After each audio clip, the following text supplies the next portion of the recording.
Hello and welcome to this week's United Rugby Rewind. Bit of a changed setup this week. I'll tell you all about the story of why we're recording on a Tuesday night with three of us in a mo. But joining me tonight is Hugh and Kaylin. Good evening, gents. Evening. Hello. I Evening. don't want to be here. It's always a pleasure, but I do not want to be here tonight. But it's Kaylin's always a pleasure to join you. Kaylin's going, I should have recorded on Sunday, shouldn't I? I should have just bitten the bullet and recorded on Sunday. Yep. So to tell you how difficult it is to organize a podcast with four people, right? So normally on a Sunday night, that's when we record, Sunday night. Lovely, lovely. So this Sunday was my boy's birthday. He's away in university. We were going to spend the day up there. So I said to Hugh before that, I said, right, Hugh, can you sit in for me on Sunday night? Hugh said, yeah, no problem at all. So Kaylin, you went, it's I'm working on Sunday night, 'cause bank holiday on Monday. So yeah, I can't do it. Right. So then we told the other guys, okay, it'll be Hugh and then Alan and Ben. And then I think it was Ben said, yeah, actually, yeah, I can't do something. So right, okay, it's just going to be Alan and Hugh. And okay, let's shift it to Tuesday night. Move it to Tuesday night when my chest is still bloody all over the place. So I thought I was dying at one point last night on the rap podcast. And then we get to 4 o'clock and Alan's stuck in Derby that he can't pronounce and he doesn't understand why it's pronounced Derby when there's How an long has he E lived in the between. UK now? Hasn't figured out the whole Derby thing. You can't blame him, when you go through Derby and then Worcester and Gloucester, it would just blow your mind. You wait till he gets to Lee Delamere, he'd be just fucking gone. And then about an hour before we were about to record, Ben went, "Oh yeah, I'm going to take the kids to the grannies because it's half term, so I can't make it as well." So then Hugh jumped up, and then it's just been a bloody nightmare putting this one together this week, gents. And But this has been a quiet week, as they all say. yeah, yeah, yeah. It's that whole thing with swans. We're doing all the work underneath, except we're crazy swans going, "Oh, come on! What the fuck is this?" Right. So let's get into some rugby stuff. And let's start with the obvious bit from today then, Kaylin, because I can imagine today's been a bit of a crazy day for Munster fans.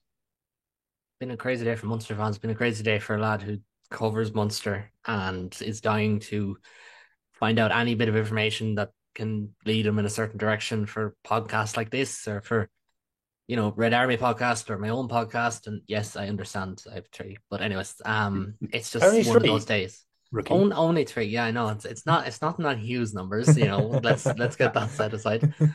But no, it's been a crazy day. It's been a weird day. I left to go to college this morning. And like it's such a basic way of putting it, but I left to go to college this morning. Graham Roundtree was head coach. Before I got there, he was not. It's literally that simple. Found out about less than 5 minutes before the rest of the world did. Couldn't believe it then, still don't believe it now. It's weird. And, we did if there's any Munster fans listening, I know I'm the Kalon to a lot of non-Munster fans, but if there are Munster fans listening, we discussed it on the Red Army pod. And we did discuss, it's weird because this rebuild was Graham Roundtree, and the first thing Graham Roundtree did was he got Mike Prendergast in the door, and then he went and he got Dennis Leamy in the door. He got the best men for the job to put around him. Year one started slow, got some confidence, and we all know what happened in Cape Town. An unbelievable victory to end that season, with the trophy after 12 years. And obviously for a club like Munster, trophies are the pinnacle. Like look, we'll talk about finances more across the season, and we have discussed it, but like Munster are not a poor club. They're still one of the top five richest clubs in the league, give or take, and given the discrepancy, that's not nothing. Um, Top four, top five, depending on who you ask. I've asked a few people about this. And look, that was needed. The club needed a trophy after 12 years. They needed it. They got it. Last year, it felt almost too perfect, like they were gonna walk into the sunset with another one, or walk off into the sunset in Simon Zebo's case with another trophy, and obviously fell short, but never a sense of panic, never a sense that things weren't going right. This season started slow. The Zebra game is the game that could be used as like the signpost. That's what the history books will mention, but it's not about the Zebra game. It's not about the Leinster game. Munster have just played their three toughest games of the season. I remember saying on I'm all over the place with days, no more than the rest of us. I remember saying on Saturday night or Sunday, like we've played our three toughest away games. We've got a lot of favorable home games. Like 7 home games left or something like that. All very favorable. Probably a more favorable European group than last year, based on how the teams are unfolding. And I'm still pretty confident. I said, look, top 4 might be out of the realms. Like it might be. Got 1 point from our last 3 games. It might be out of possibility. Top 6, granted. Like I'll say it now. I think Munster make top 6. But then this news comes, and it's a gut punch, I feel like. Because again, to go in about Munster and what Munster means and all that, Graham Rowntree got Munster from a cultural point of view. Leicester is a very similar club to Munster, and I think that helped him to relate it back. His experience playing there, like they were the original school of hard knocks in European rugby. I think Munster are probably second to them, just right after their era.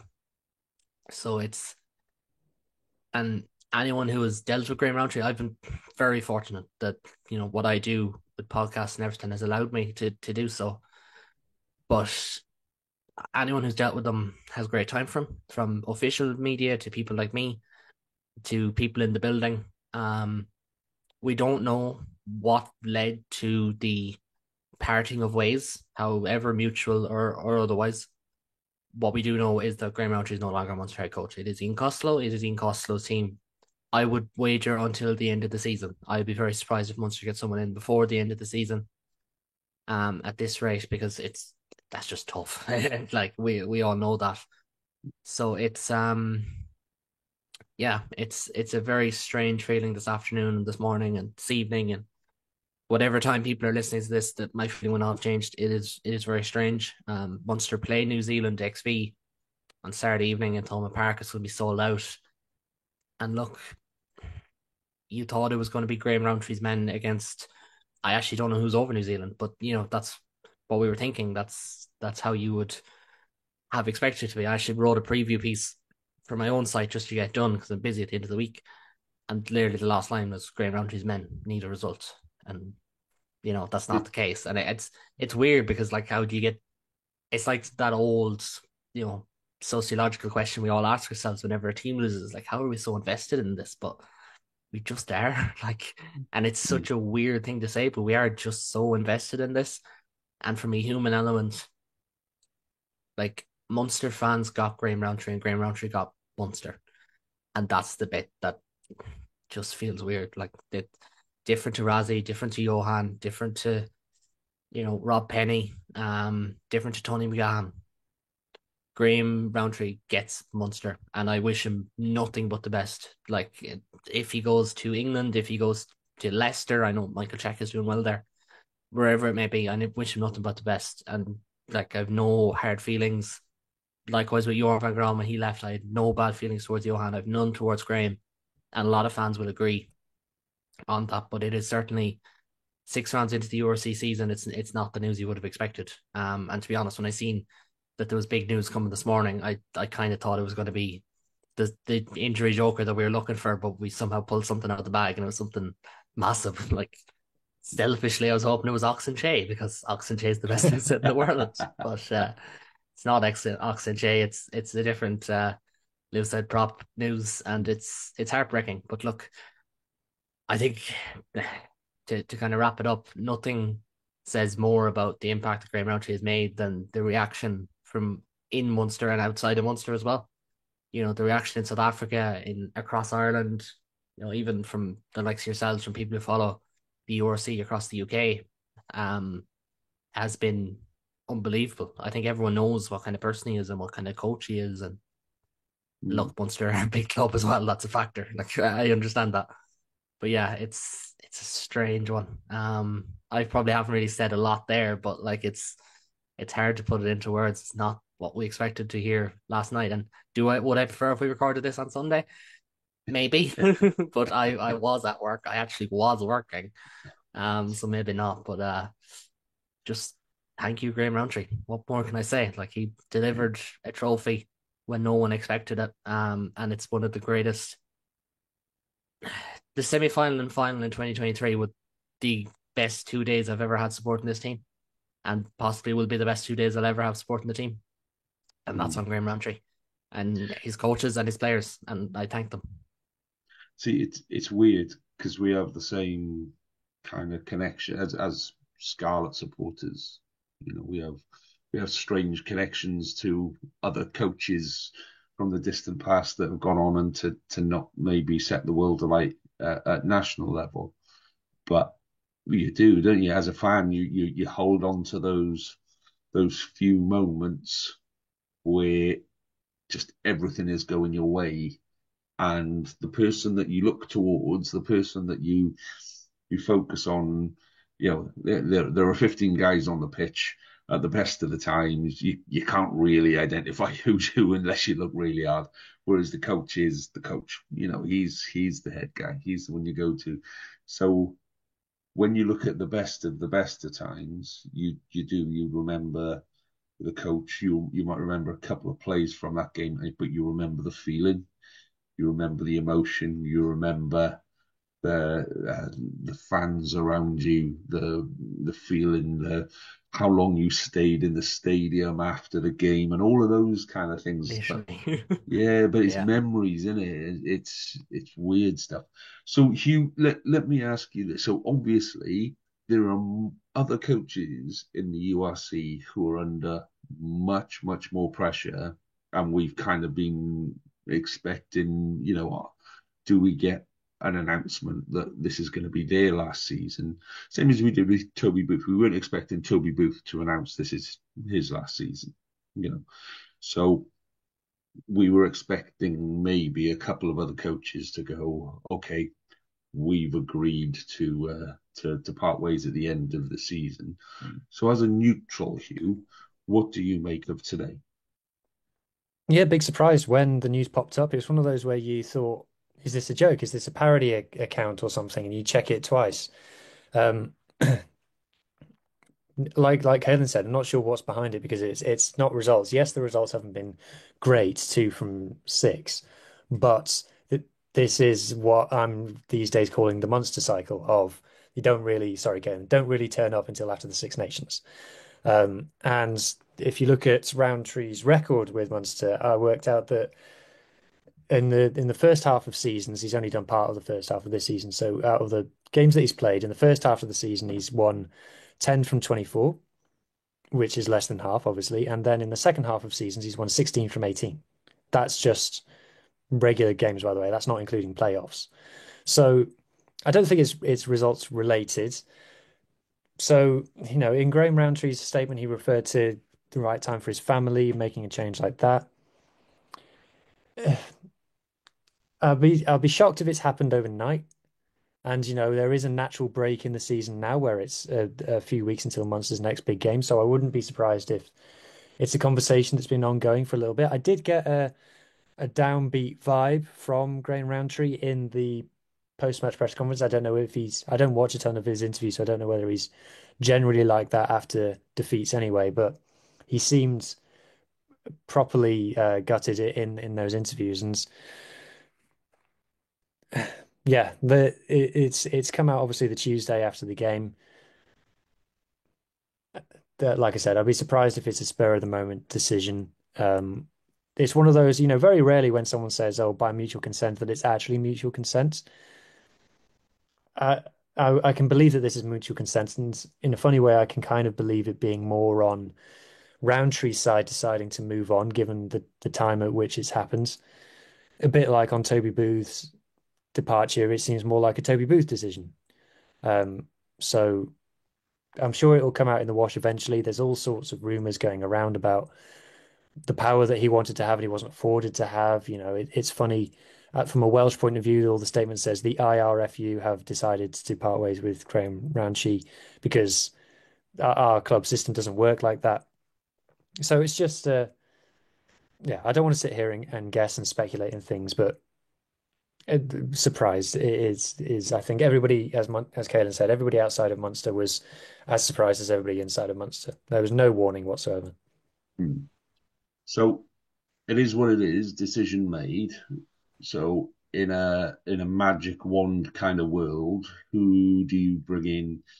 Let's accept that you're temporary coach until the end of the season, and whatever happens, happens. But who would you like to bring in for next season?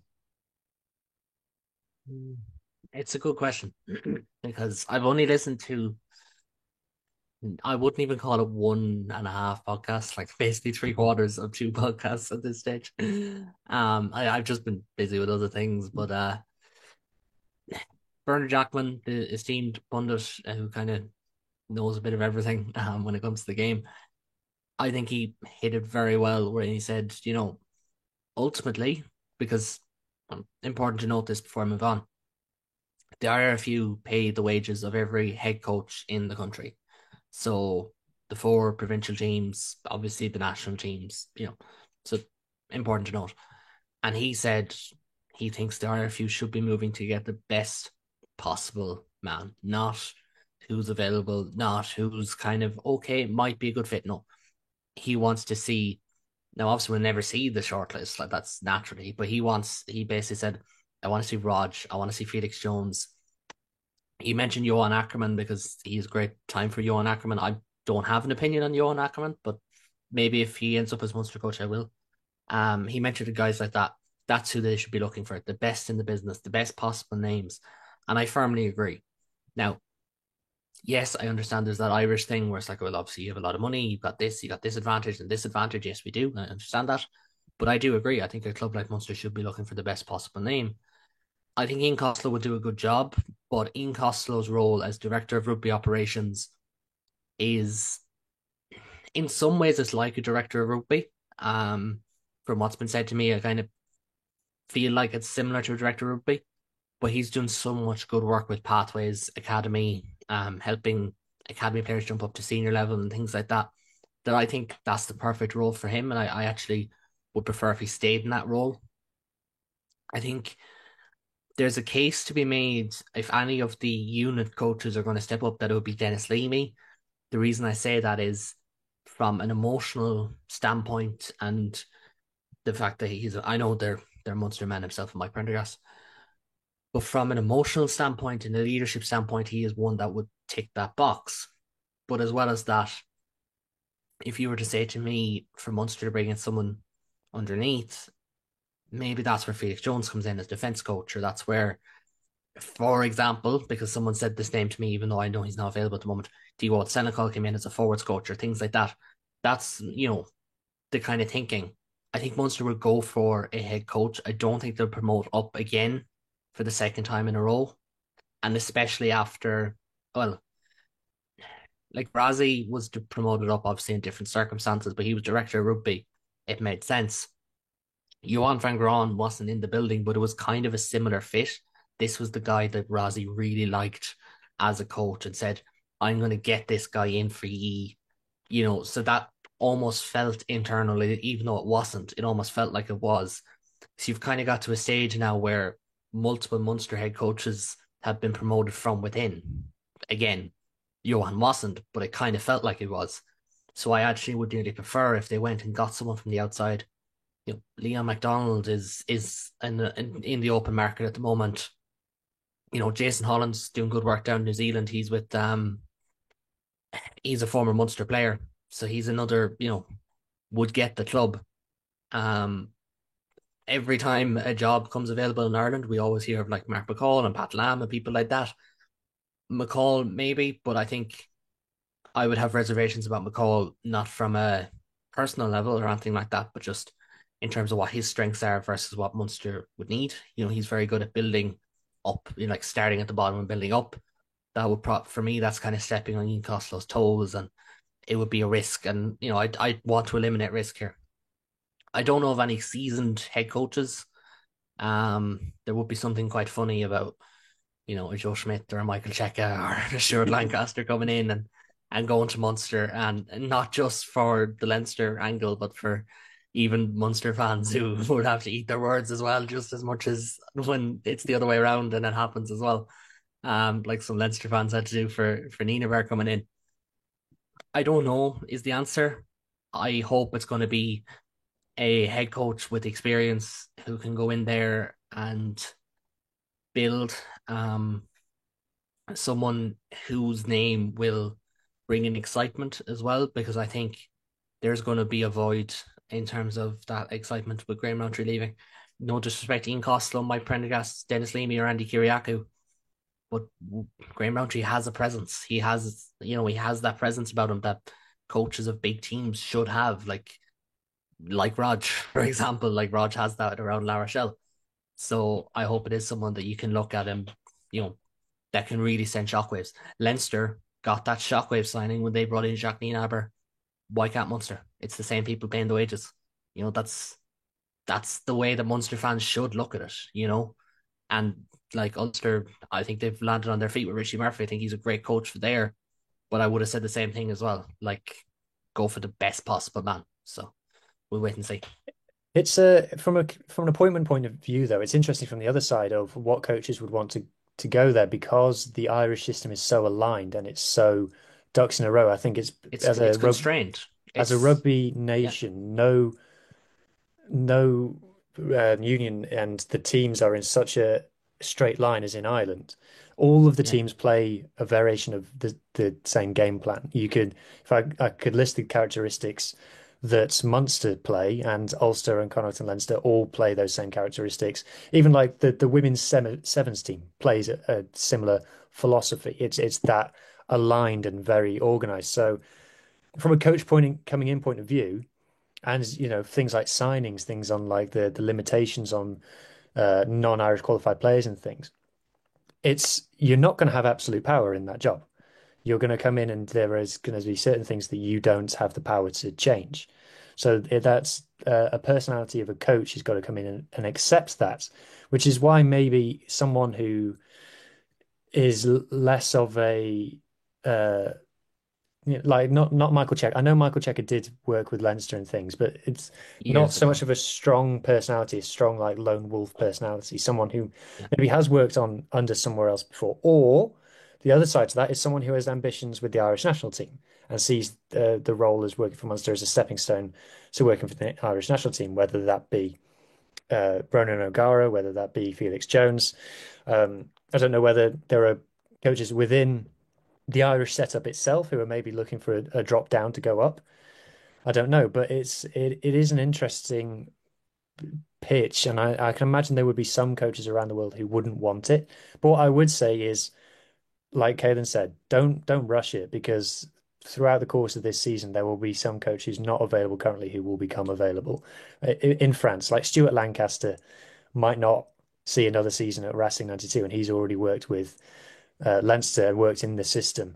The only caveat to that is that his son, Dan Lancaster, will be starting at 12 for Munster next season. Just don't ask too many questions about that, and it will all be fine. That's the best laugh I've had all day. I do agree. On that, I'm not going to try and piss people off. If there's two names that come to mind in terms of availability, I would take Toby Booth. I would take Toby Booth, to be honest, if he's willing to balance his philosophy with the philosophies of the coaches already in the room, because I think he's a similar personality. He will be adored. I'm not saying this for clicks. I would take Rassie back. I absolutely would. It would be incredible. And I would take £1 million. Yeah. But I think with Rassie as well, like, if they, and I don't know if I can say this on a podcast, but I'm just going to say it anyway. Like, if there was one man who was going to walk up to David Nucifor's door and say, fuck you, I'm doing it anyway, it's Rassie. Like, do you know what I mean? So if there's ever a man that could kind of break down the Irish system, it's someone like him. Because I think that's the thing. If you're based in France, for example, and you think of someone like Rog, like, you've got this wealth, you've got a salary cap, yes, but like, you're well able to play within the salary cap. you go to Ireland and it's very wishy-washy rules. Like there's no hard and fast rules. There's nothing written down.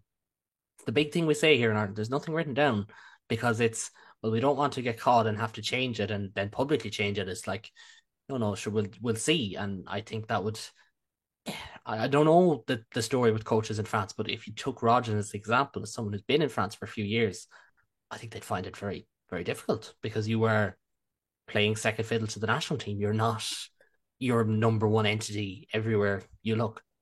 What I will say is if there's one French team in the top 14 that plays like an Irish team, it's La Rochelle. Yeah. I take Greg Aldry as well if we're going like, do you know what I mean? Like fuck it, You'll Razzie, take Tommy Anton Fish Booth, back while Rog. you're here. Yeah, I mean Tom Farrell's been really good. You know this. You're a statistical mind. He's been really really good for Munster. Who else? Seeing as we bring Doug Howlett back. Fuck it, like we're getting the band back together at this stage. Doug Howlett playing the wing. But yeah, no, it'll be Like, a fun one to follow over the rest of the season. I feel like because Munster is a melodrama at the best of times, and literally the quietest week of the year. Like, here we go. so I thought at this point we could play a little game. Okay. So me and Hugh are gonna say names of people Oh, I that like this game. yeah, that I've had might. no prep on No, this, you've had by the no way. prep on this. It just came to me as you were saying.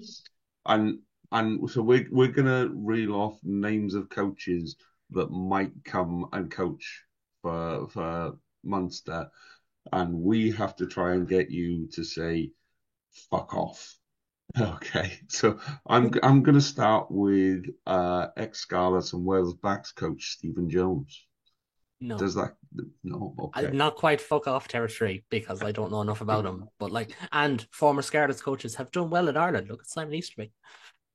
It's Yeah. because if Stephen Jones turned up, they'll all have to admit that he was better than Rog the entire time, and they don't want to face that truth. Fuck off.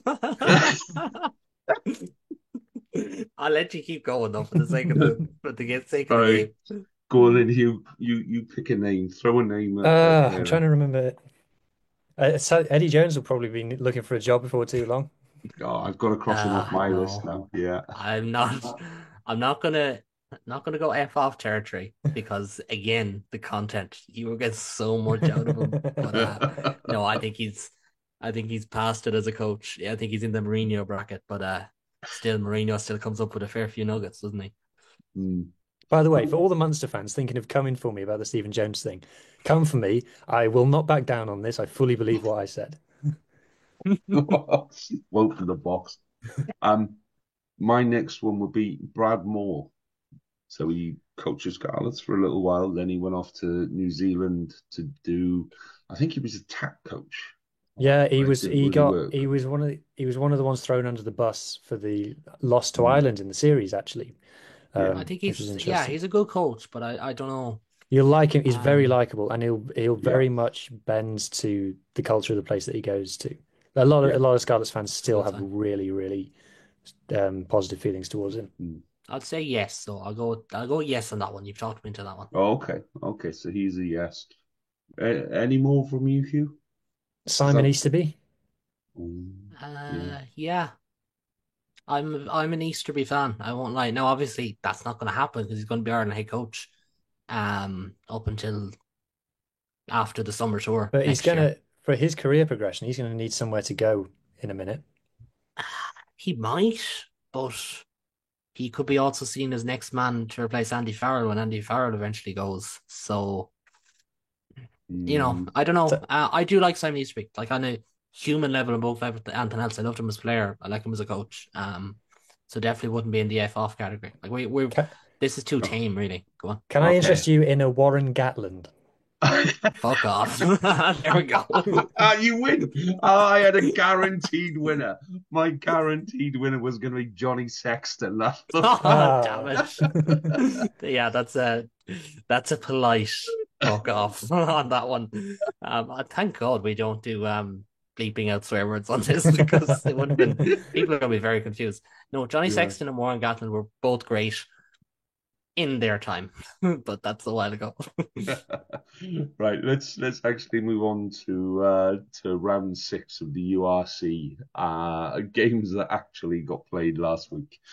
Um, so we may as well start with you, Kaelan, anyway, because you had the game of the week, which is Leinster Lions. So what did you make of it? For me, I thought it was a classic top of the table clash. With there wasn't really that much between the teams. It wasn't wild, free flowing or any of that kind of stuff. It was a hard, intense battle. But I think the best side probably came out on top. Yeah. Look, I think again, did Leinster have to do a lot to get their result? No. Were Leinster just more than good enough to get the result? Yes. Like both things can be true.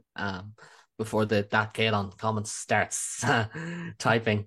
The Lions did disappoint me. I won't lie. I know the weather was a factor, but they're after dropping two poor performances in a row, both to what their momentum would have said. So that's really disappointing. Leinster for me, look, honestly, it feels like a week ago at this stage, but Leinster were good. They were. I'm not going to use the word confined. They played well enough to get a result, and I feel like if the Lions had put pressure on, Leinster would have been well enough to push on again. It was that kind of a game. You know, they always seem to have the Lions at arm's reach. I know it's disappointing we don't have Alan here today to kind of cross reference and so on and so forth, but I think it was. I think there's a case to be made. It was Leinster's most impressive performance of the six, insofar as probably the weakest team that they've put out there. I know they had Caelan Doris, who was man of the match, and he was incredible. But like McGrath, Prendergast, that's an okay half back line. Definitely helped by Doris and Henshaw having really good games.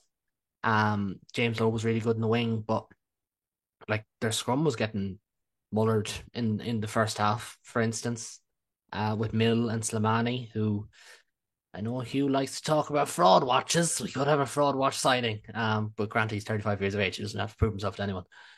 Yeah, to be fair, Um, he's played a lot of minutes. Ask Welsh fans about that. Played a 100-minute game once. yeah, that's true. God, I remember that game. That So was the do game I. that led to. There's a sliding doors moment between that game and Ireland doing a long warm up. Jamie Easter getting injured in that warm up, and Peter Manley coming into start in that game, and Peter Manley captain the Lions later that summer. It's a real, yeah. Um. Anyways, it was probably it was arguably the most impressive performance from Leinster. Now I didn't see the Connacht game, but I think Connacht are, I think the team that Leinster had out against Connacht, I knew they were going to win that fairly comfortably. So yeah, impressed by Leinster in this one. Impressed on how they didn't really need Jemison Gibson Park to get themselves going around the field, which has been an issue. Like you'd look at he's come off after 60 minutes in a couple of games and they've looked directionless after 60 minutes. Whereas with McGrath and Prendergast, they actually did look all right. So Prendergast did okay. He had some mistakes, he had some nice touches. Absolutely what you'd expect from a 21-year-old out half. But like Caelan Doris was Caelan Doris as well. And that's a massive factor for Leinster because when we get to the busy end of the season, Leinster's season will be defined by how good Caelan Doris can be in a semi-final or a quarter-final or Porter or Gibson Park. And that's what we've seen here at the weekend. Hmm. I think it's a bit worrying for just how far ahead of everybody else they are. We said that before, though. We didn't really. Yeah, I don't know. It just feels. They seem to be taking it more seriously though this season. It feels like we've seen more of the big stars than we normally see from Leinster. It feels like the likes of Doris, Gibson Park, James Lowe, Hugo Keenan are getting a lot more game time than we're used to seeing in the URC. And I think that has probably come from what we spoke about in the season previews of someone's had a tap on the shoulder and gone, "Hey Leo, not the lion, the one in the coaching box. You best win something, you know." Yeah. And it's an it is an impressive start. To be fair, I'm a bit more upbeat on the Lions' performance. The big thing that will disappoint the Lions is zero tries scored. And their 22 conversion, 422 entries, 0 points from any of it. They only seemed content scoring points from the halfway line in this game.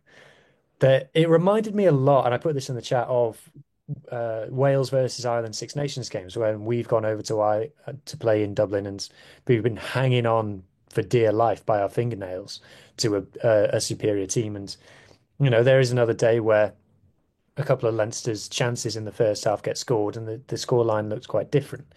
But I think the Lions showed a different side to themselves. We have to remember this is their last game on tour.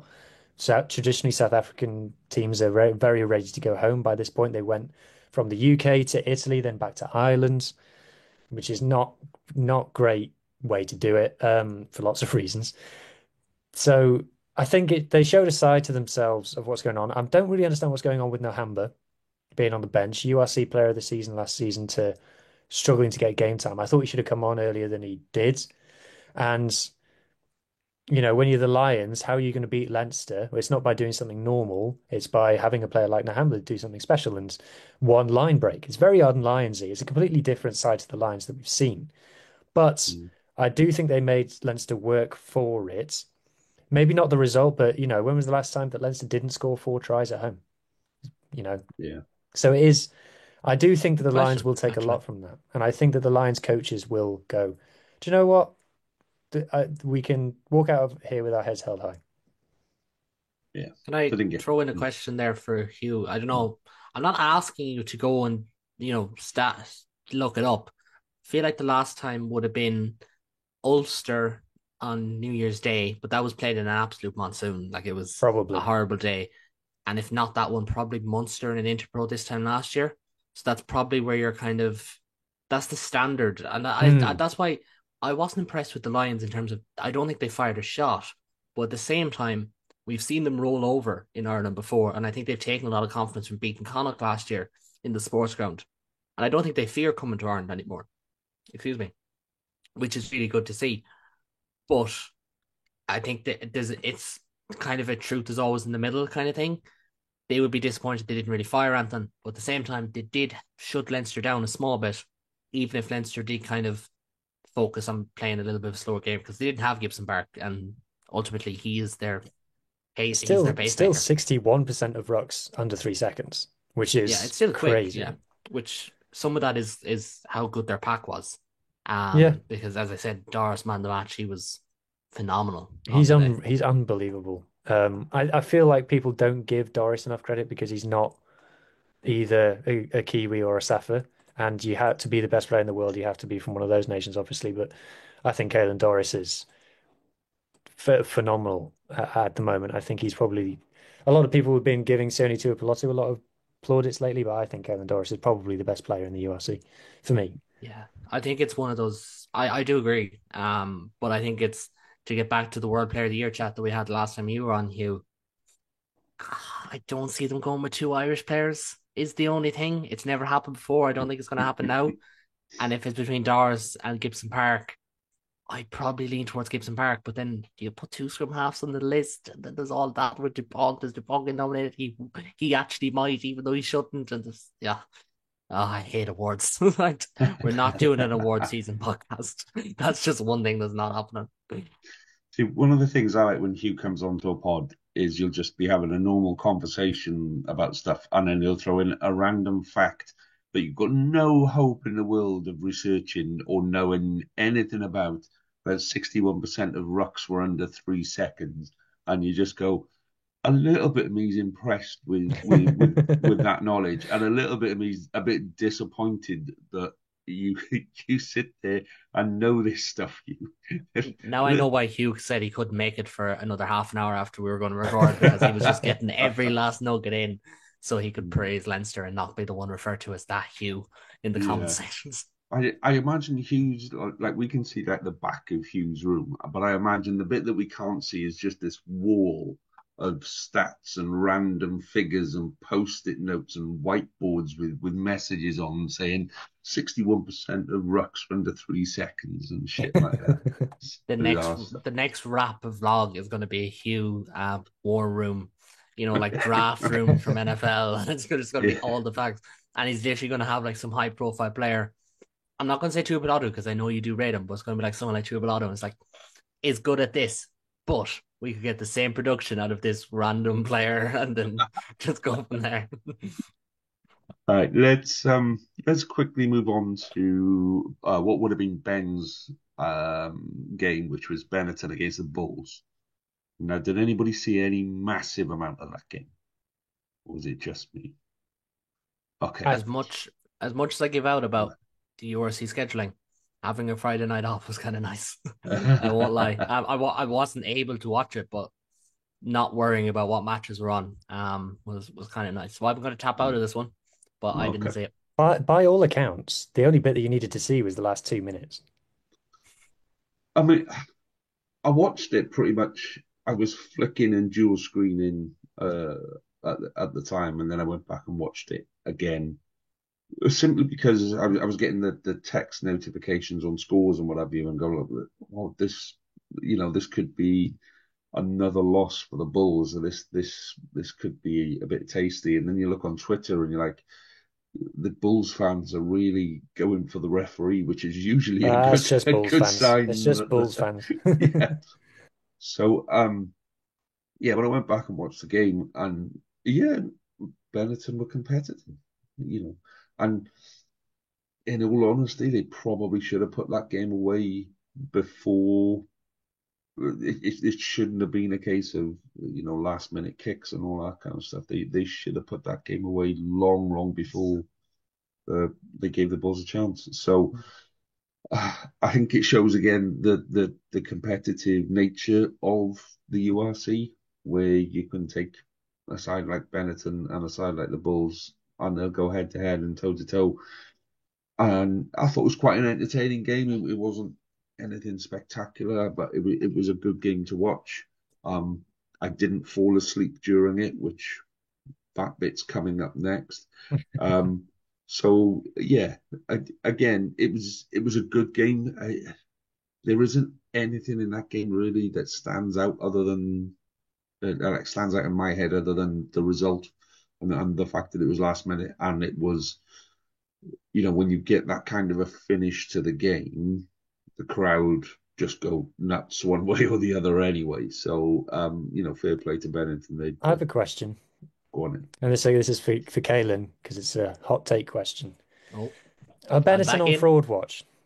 Benetton, yeah, small bit. Because if you look at this, like if I just read out some of the names they had on the pitch, like Federico Ruza, Alessandro Isacor, Michele Lamoureux, um, Thomas Albanos, for my money, the best fly half in the rugby championship that just went, Brex and Cello, Paolo Odogwu, Rhino Smith, Thomas Gajo on the bench, Seb Negri on the bench, Andy Uren, Thomas Umaga on the bench.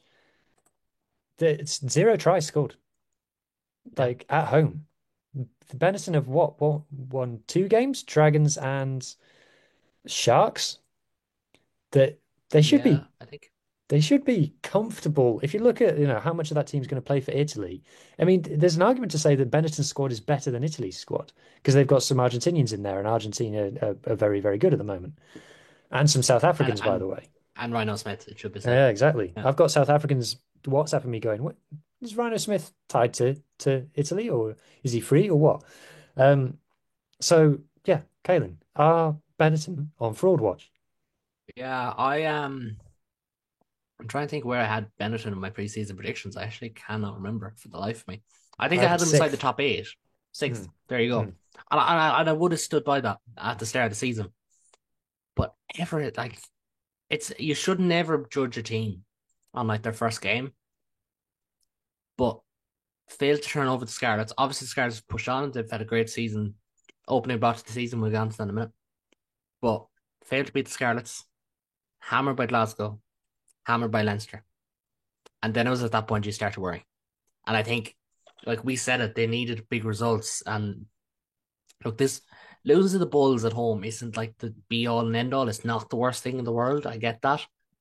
But it is like the two teams you've beaten were both bottom three in the league last year. You got trounced by two of the top teams in the league. If I was predicting now, I'd say Glasgow and Benton will be the top two in the league. You got absolutely hockeyed by them. You failed to beat the Scarlets. You just have to beat the Scarlets at home. As good as they've been at the start of the year. So yeah, it's disappointing. And I think there's good reason to be disappointed in Benetton's start. I think there's a chance there's a bit of a staleness starting to kick in there. I think so. Because Bortolami's been there since what, basically since the Rainbow Cup. But then at the same time, like, it's a squad that has evolved. It's a squad that's matured. It's gotten older. Like, there's really no one that you can say, okay, like they've really missed this guy who has left, for instance. Like, we thought it would be that case with Garbisi, but as you said, Labranos has been a great signing for them. Umanga has been a good signing for them as well, to be fair. So yeah, it is quite disappointing. I won't lie. And like, just on their page now, like, we highlighted this game a few weeks ago with Ben, but like that away game to Edinburgh is now crucial for both teams. I think whoever loses that game, they're almost going to be saying goodbye to their top 8 chances, realistically, because it's going to be really tough. Benetton still have to go to South Africa as well. They're one of the poorest teams in South Africa in the last couple of years. So yeah, I think for all the talk and as much as we all want to see Benetton do well, it's starting to look like it could be a lost season for them, unfortunately, if they don't like, looking at their next couple of games, I think they might need 4 straight wins before we can properly say they're back in the hunt. They've got a tough Champions Cup pool as well. Yeah. It's a weird one. I feel like if they had their two, I feel like if their fixtures were reversed, I feel like it might be easier. It's one of those where you play like your tougher games at home and you're even less likely, you're not likely to win them anyway, you know, that kind of. But yeah, they might be as well off packing it in, but then someone on the Times or the Telegraph be giving out about the Italians not caring about the great competition that they also don't care about. I'm in one of those moods. It's okay. It's okay. We understand. Let's quickly talk about Stormers and Glasgow then. I didn't see much of this. Can I just start with Stellenbosch and just there we go. Yeah. It's just. So, Hugh, do you want to tell the listeners just how excited about Stellenbosch you got? So I was very looking forward to this game because I thought there was a good bit of hype around Stellenbosch. I remember the Scarlets game when we played there last year.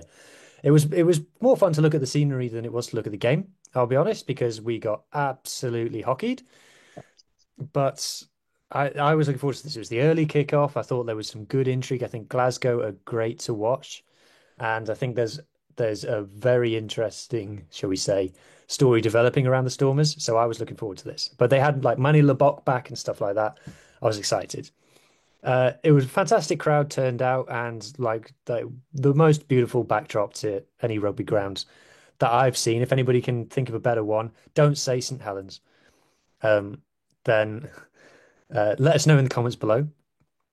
So I did jump on Rightmove, I'll be honest, and have a bit of a look around to see what the real estate is like down in Stellenbosch. People were telling me, it's the wine region. I'm like, oh, really? So go and have a look, a bit of a tap through, and 4-bedroom mansion with a pool in the wine region of Cape Town, down the road from Stellenbosch, 300k. You're getting a 2 up, 2 down in the English Midlands for that. Ask me how I know. So, but the whole of that game on Saturday was taken up with you and Alan, with Alan explaining the how you get round some of the estate agent and legal stuff with buying a house. You buy it and you lease it back and you visit it once a year and blah blah blah. That kind of thing.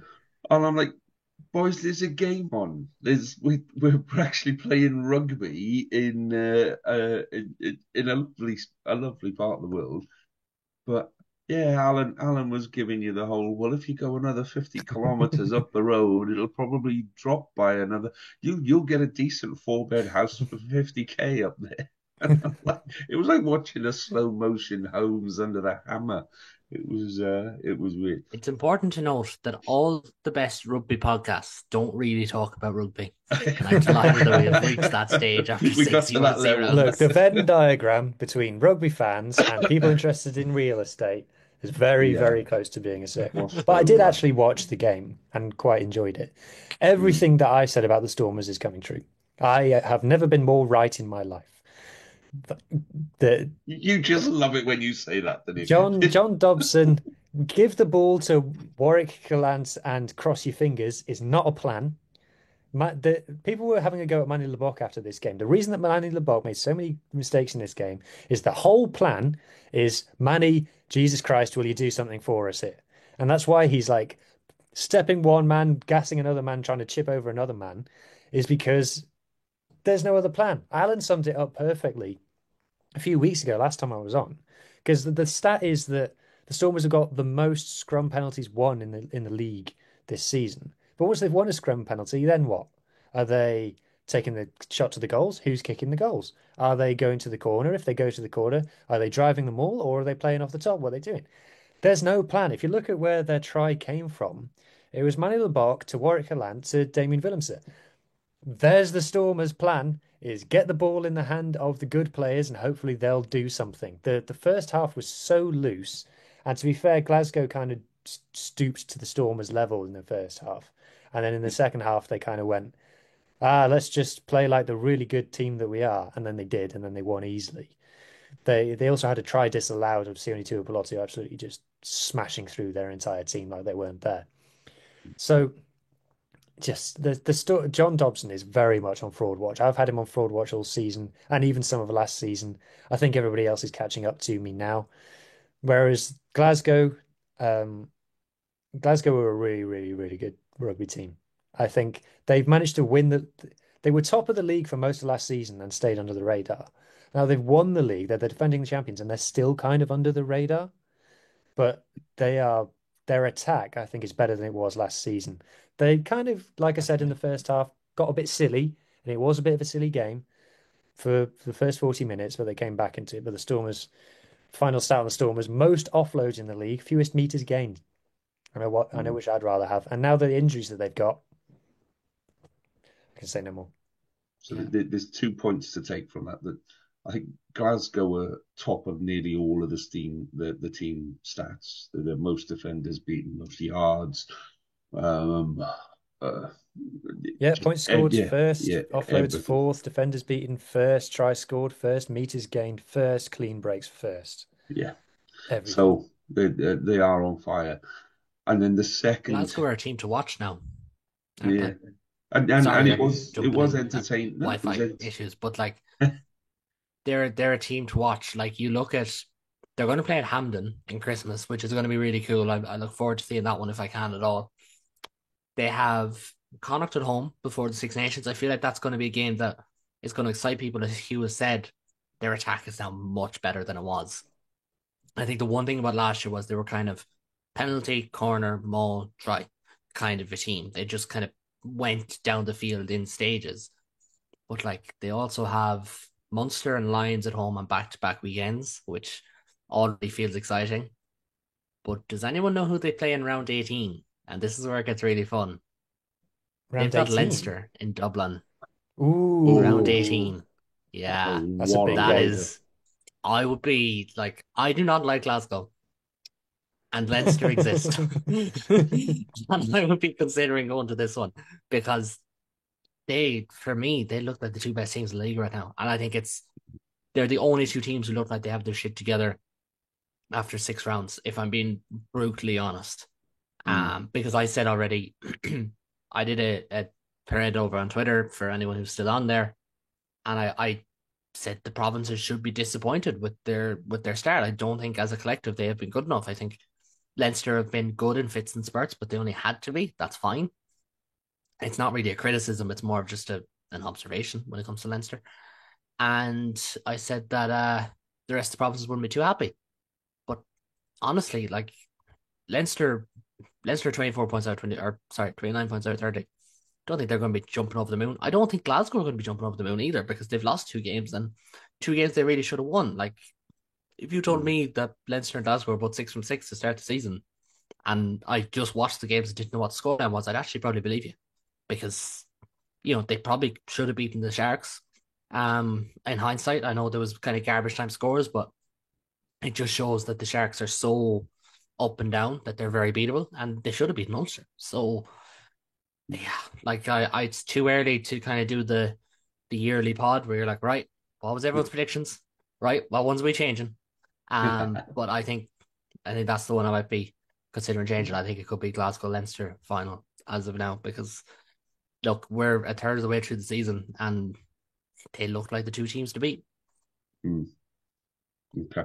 Well, the second bit I was going to take from what Hugh said just now was at the end of every. I go back through the pods and I try and find some interesting clips and then take them out. So I'm going to clip Hugh saying, "I've never been more right," and everyone's catching up to me. And I'm just going to loop those together for like about a minute and just put it out there and just go, this is what we've got to deal with every week. I've The got the problem, receipts. I've got the receipts.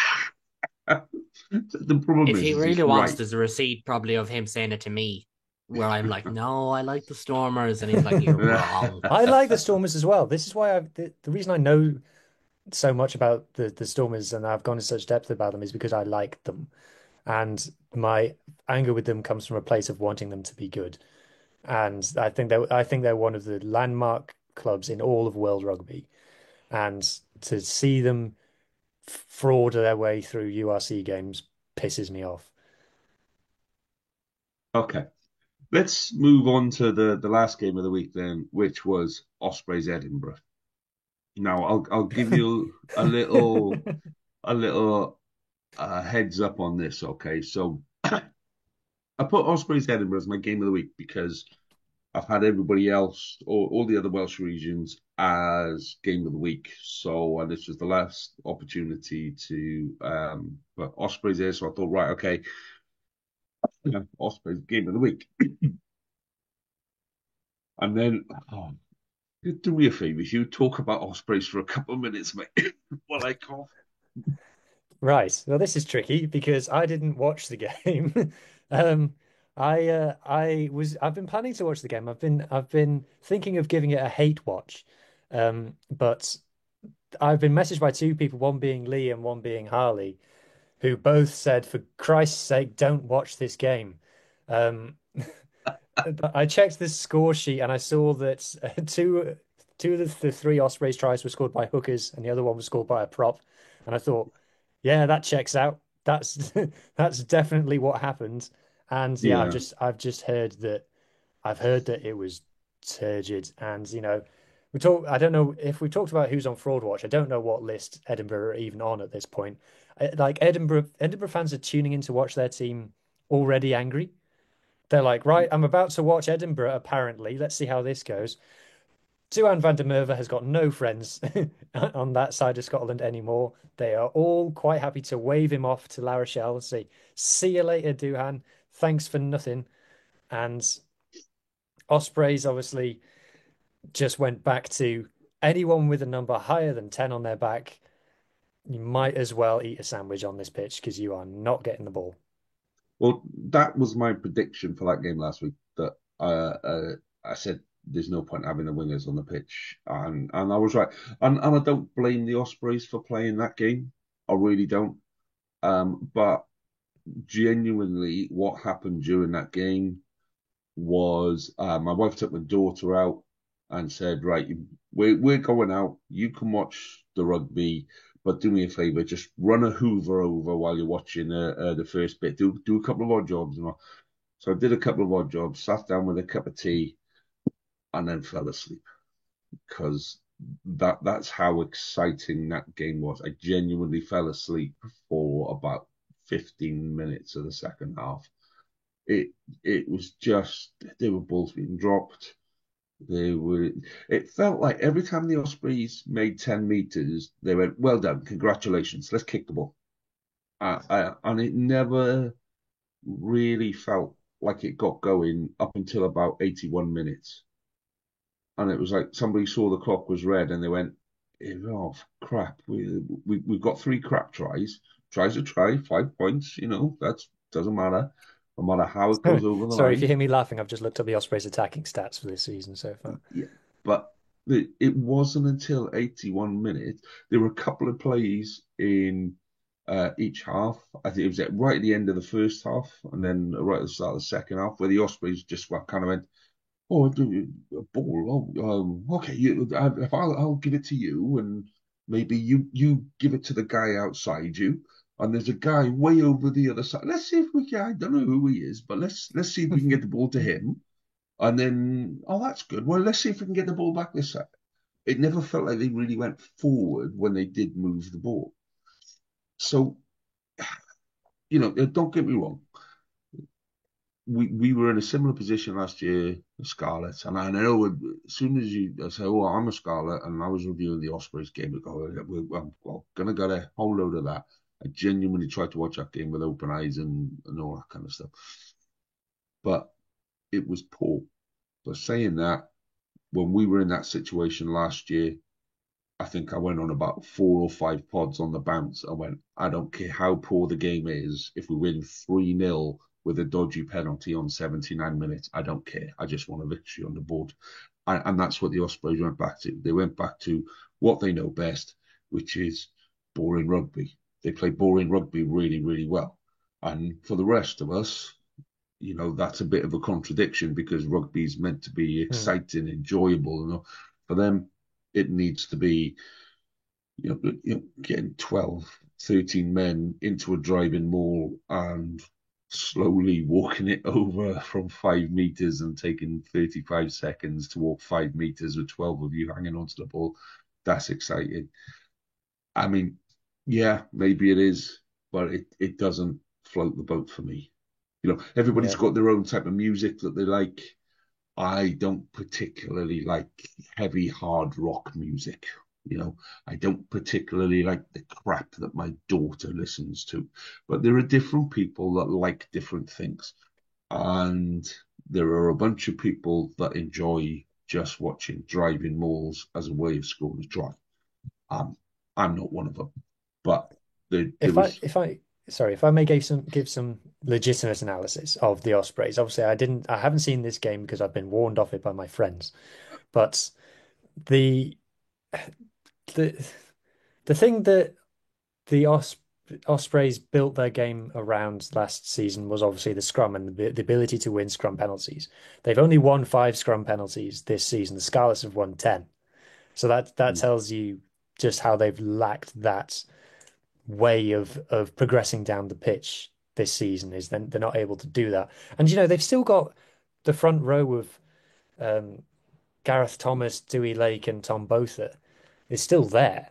So it's pretty much the same players. I know Nicky Smith is the one that's been missing, but T Thomas is still Wales' first choice loosehead. The other thing is about the passing. The thing that whenever you say that the Ospreys are boring, they always get back the forwards pass the ball more than any other team. And it's like, well, yes, but if you look at the movement and the meters that they're making, I think the URC stat was something like they make the fewest meters per phase of possession in the league. And if you look at the movements that Opta did last season, is that the Ospreys go wide the least. So if they're doing loads and loads of passes, but they're not moving very wide, what that's telling me is that there's loads of passes, just pot passes along the line, but the point of attack isn't changing at all. Like last season, it was get the ball to George North, but they would take 4 passes to get the ball to George North, and he'd just be stood there waiting. He'd just be stood there waiting for it, and by the time he's got it, the defense is on top of him. And it's the same with what is still happening. Is it's taking them so many passes to get to the player who they want to carry the ball that by the time it's got to them, the defender's in their face and they're going from a standing start. So it would be better to have less passes, but fling the passes longer or have some deception, in the back line, something like that. It's the question, and I've heard you say it, Lee, is it's just not enough anymore. And like the fact that they won this game, I think, is as much of a comment about Edinburgh, and Edinburgh fans are not happy. I've run a poll on my YouTube channel that says which we've seen one coach already leave mid-season in the URC. Which coach do you think might be the next? And Sean Everett is currently leading that. But I think the argument that people throw back is, would you rather win or would you rather have entertainment rugby? My argument on that is you need to have both. And when you've got the kind of crowds that Swan. You look at the size of Swansea. Look how many people are in Swansea. We know that they're quite happy to go and watch a game of rugby and then ask why aren't they? And if you want to do I know what Toby Booth is doing when he tells people this is entertaining rugby. Yeah, I know how he's trying to control the narrative. I know how he's trying to put something into people's heads that goes, yeah, actually, and then they go out and they say, yeah, this is entertaining rugby. Come on, let's go and watch some entertaining rugby. See that? Yeah, that's entertaining rugby. The problem with that is you've got a whole lot of other sides going, no, this is entertaining rugby. And when people see that entertaining rugby, they actually turn around and go, okay, yeah, I quite like that. And if you go, even if you go back as far as Neath in the 80s, Neath in the 80s did not play a wide, expansive, exciting game. They played a hard, brutal, hard-hitting, upfront game. But it was entertaining because they played it really, really well. And they made line breaks, and it was break after break after break. And then once the forwards had broken the line 3 or 4 times, they'd pop it to one of the fast boys, and he'd fanny around under the posts. So if the Ospreys are going to do anything, they need to find a way of playing entertaining rugby. And maybe that is why Mark Jones is there. Mark Jones has got that reputation that the ball will get thrown around with Mark Jones. I'm still not expecting it to change mid-season. I'm still expecting Toby Booth to go right to the end of the season, and I fully expect them to turn in another 3 or 4. And we're heading into Osprey season now, so maybe not quite yet, but once we get to December and January, if you look back in the annals, they always have a purple patch in December and January because the weather turns crap and it goes towards their style of rugby, and they do still have the best pack in Wales, and they will start getting some results in the next block. And it's always in Europe. They'll always turn a big name over in Europe. Yeah. Anyway. So the game wasn't great, but there's a lot of work for Ospreys to do, but at least they've got a win on the board and they can be grateful for that. Okay, let's quickly run through the other, and I mean quickly, because we did 2 hours last week. I'm not doing 2 hours this week. So Scarlet Zebra, well done. I thought we did fantastic. Won, hooray! We won. Right, next. Sharks Munster. Galen. Oh, to drop another F-bomb. We didn't win. Look, the Sharks in the first 20 minutes were brilliant. They were absolutely brilliant. Like, I have to give them credit for that. There's certain times where you see a Khaleesi just doing something, you're like, oh no, he's on it. And the first half playing number 8 in this game, unusual. He was playing number 8, but he still kind of played as his normal like edge forward kind of, power flanker role. I'm really struck from a stats nerd point of view. I really struggle with Khaleesi, not because I dislike him in any way, just to get that out there before that's not the possible, police come. I don't think, to be honest. But his stats are never amazing. If you try and say you could never do a stats drop for Siya Khaleesi, especially he just not does a bit of everything, doesn't he? Especially not at Springbok level. But to say that he does nothing is insane. Yeah. But you can never quantify it. It's like, I think it's that he does a bit of everything and then plays like 60 minutes, so his numbers are never like, that 80-minute tackling or 80-minute carrying or whatever. But he was good. Eben Etzebeth was just like, I hate playing against Eben Etzebeth. Like, okay, I don't play against Eben Etzebeth. The man would actually devour me in one fell swoop. Craig Casey started a fight with him, did you see? Yeah, that was actually hilarious, to be honest. And the only person who put an actual shot at Eben Etzebeth in this game was Billy Burns. Which might be a bigger question about Munster's pack. But look, we've talked enough about Munster. May as well talk about the Sharks. They're really good. I think it was Williams Hendrickse half-pack pairing. I can't remember what the start. I think that was the starting pairing. They were excellent. Like they have games where it's just, I don't want to be here. Grant Williams is South Africa's best scrum half, in my opinion. He is at the moment, anyway. Yeah, he's in great form. Thought Andre Esterhuizen, again, really impactful. He's just such a I was about to message into the group. Andre Esterhuizen hasn't done a damn thing in this game, and then he scored a try. Yeah, but he's just, I don't think it's that like he will have a load of big moments. I think there's an element of, well, can't give him the inside because he'll be gone. can't give him the outside because he'll push me off away onto the inside. He's a very tough player to defend. Were Munster good? No, but I think look, you look at the Munster bench that was on the field. Jimmer Barron. Okay, that's one you can leave aside.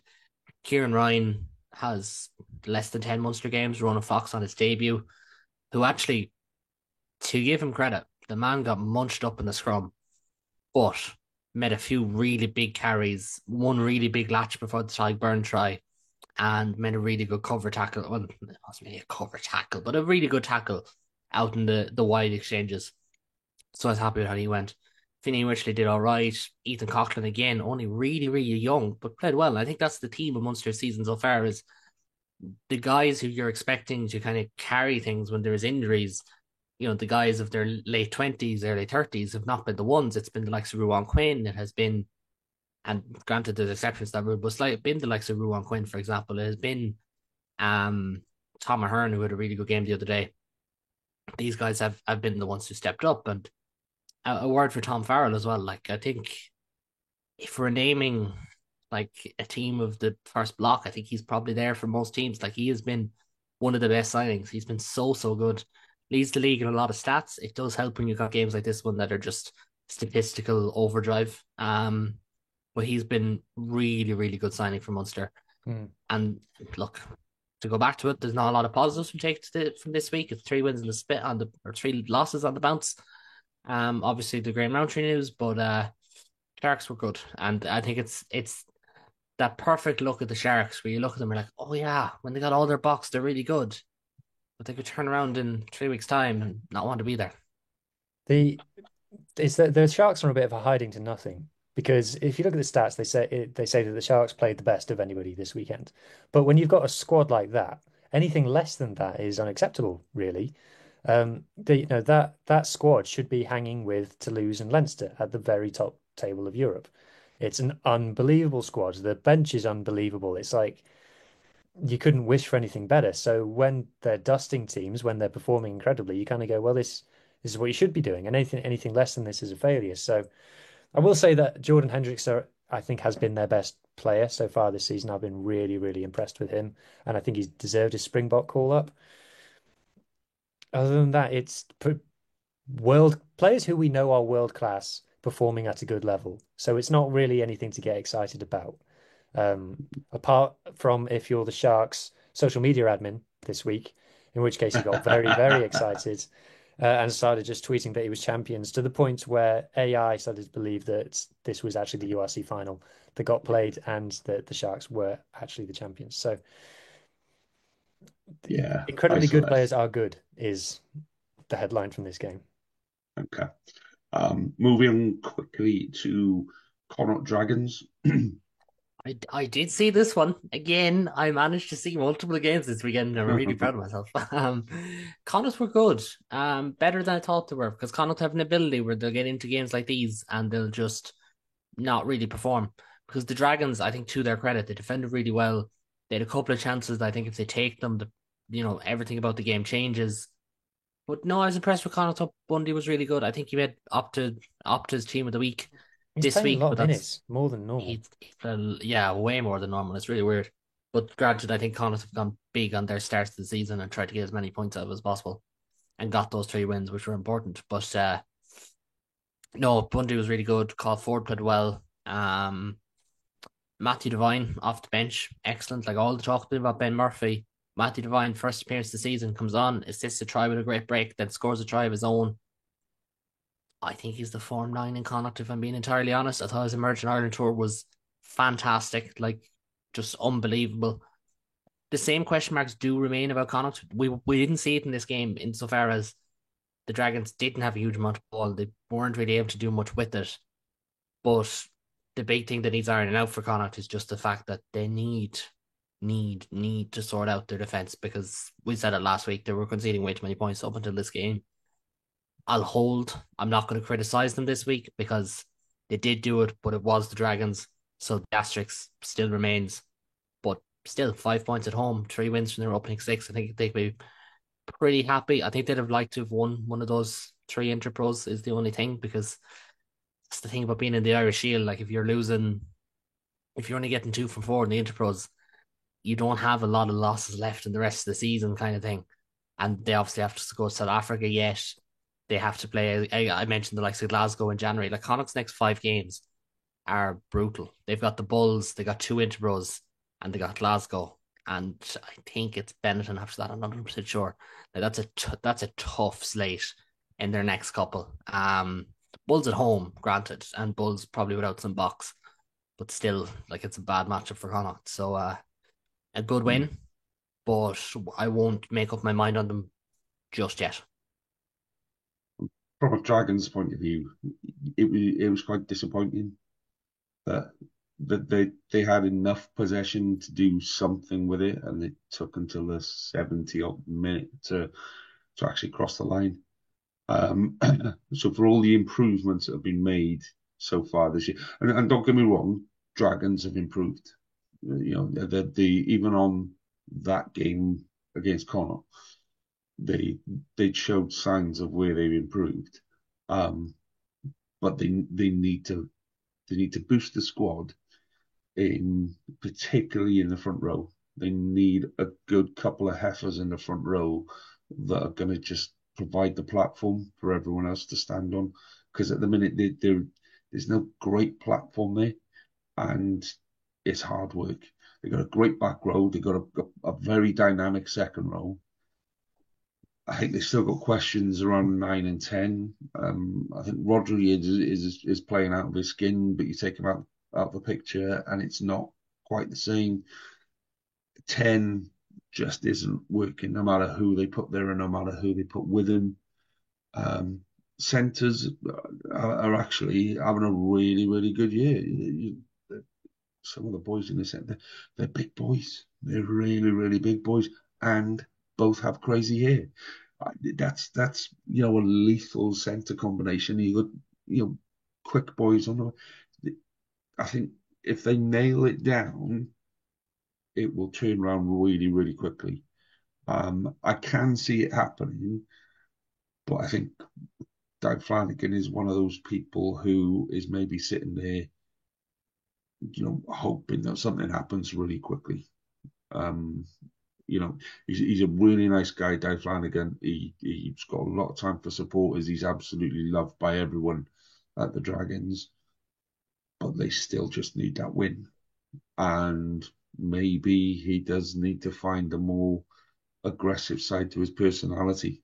You know, apparently that is one of the things that Dwayne Peel has kind of done is developed a harder side to the way you talk to people and go, this is it. This is a winning game.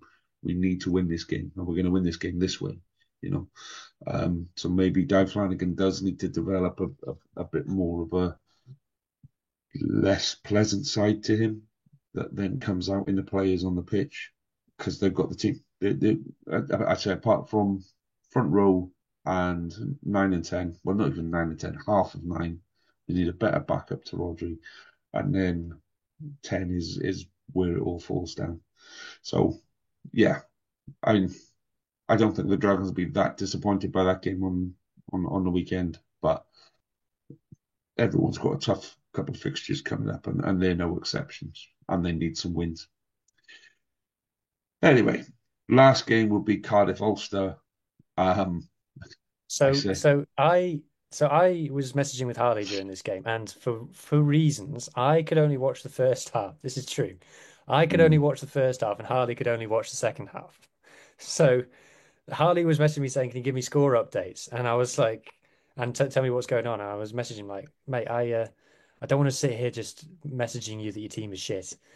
But like the defense for two of the tries where Ulster kicking behind, Cardiff was hopeless. Like proper like a lack of accountability in defense. Proper like, oh well, my job is to stand here, so someone else will have to tackle him because he's not where I'm standing. And there was scramble was non-existent. It shouldn't have been that bad losing a front rower because the comms at one point said, "Oh, they're really missing the extra defender." But I was like, they're getting cut up out wide. The hooker's not going to be stood there. All the people who they're running at aren't sin bins. They're on the pitch. so that. And then they were 19-0 down. And then I went out and Harley took over watching the game. And I was like, we're talking about the same game. Because it was complete turnaround. I saw the interview with Matt Sherratt afterwards, and he was like a bit embarrassed almost of like, yeah, that was weird, wasn't it? The I can't, like I said, I'll have to defer to Kaylin. I haven't really seen much of the second half, but by all accounts, it was a bit of It was insane. it was a good Do you want to hear tournament. something really funny? Go on. I kind of missed a good bit of the second half as well. I thought Ulster had the job done, and I kind of like talked about it accordingly. I was like, geez, Didn't Ulster, a they have a great team to try chalked watch. off or something? They did, I think. Held up. Someone was held up. Yeah, it was a weird one because I think these are the games that Ulster have historically lost, where they get into a good run of form. You think they're all right, think they've ironed things out, and typically, now some Ulster fans disagree with me on this. This is just my opinion. Typically, um, you would have, say, Rob Herring or Ian Henderson ruled out, and Ulster don't seem to perform as well. And I think the reason for that is just it's a leadership thing. They are almost a leadership vacuum in and of themselves, which is fair enough. Like they're unbelievable, unbelievable players, unbelievable leaders and captains for Ulster over the years. And they weren't there because Henderson went off injured, or possibly the HIA, actually, I think.